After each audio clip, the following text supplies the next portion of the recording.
universally recognized border of La Cienega Boulevard and seemed to be unaware that her West Side friends had abandoned her.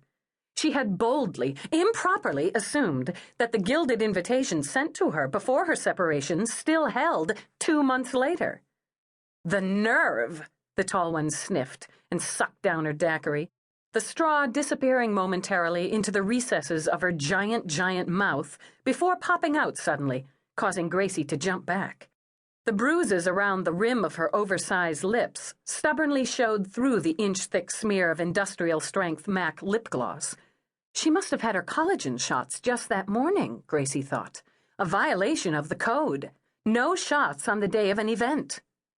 She used to be the wife of, the medium one oozed. Now, she's just another starter wife.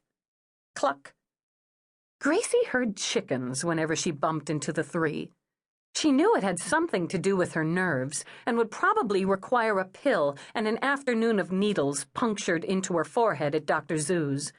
Luckily, she could score an emergency appointment, having sent Dr. Zoo on the requisite first-class weekend trip to Punta Mita. Gracie was at the top of the VIP list. Gracie, the short one turned on her and narrowed her steel bullet-slug orbs. What do you think of her? Well, said Gracie, caught between a rock and a hard-ass. She stared at the divorcee, hesitant to add to the venal brew. Time slowed. She could hear herself breathing. She doesn't look the same, was what Gracie finally declared. The three clucked with vigor and bobbed their blonde heads, and Gracie asked, "You girls want anything?" Translation, "Steal me away from Satan's brides." She scurried off not toward the bar, but the freeway, serenaded by the sound of Cindy and her band setting up. Cindy screeched into the popping microphone, "40 rocks!" as Gracie's 3.5-inch heels sank into a lawn that had obviously been watered several hours ago. For that, Gracie thought, my husband would have fired the gardener. Gracie waited for her car in the circular driveway, watching the college student valets run and park, and wondered about the divorcee.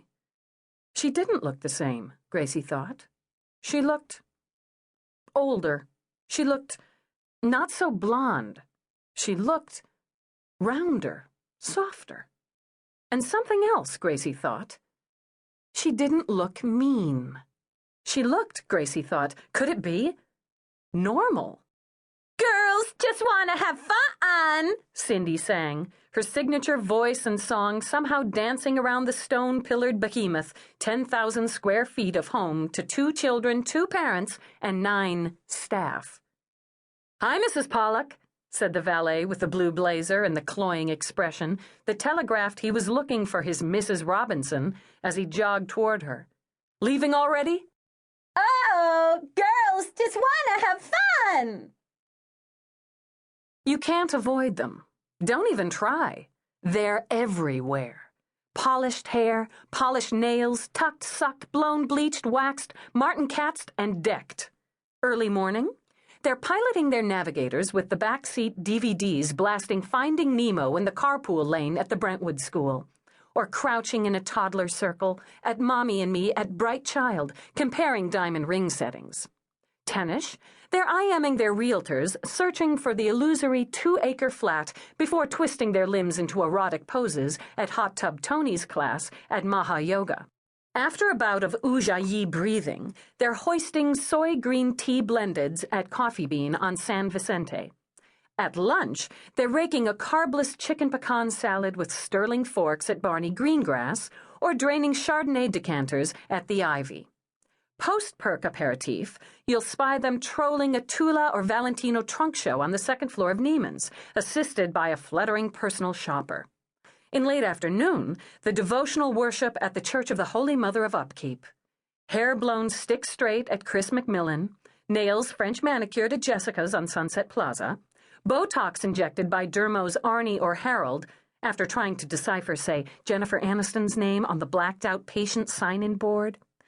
Perhaps later they'll have their auras read by Lola the chiropractor on West Pico, or while away the late afternoon firing a nanny because the baby called her mommy and then complaining about the ensuing trauma to the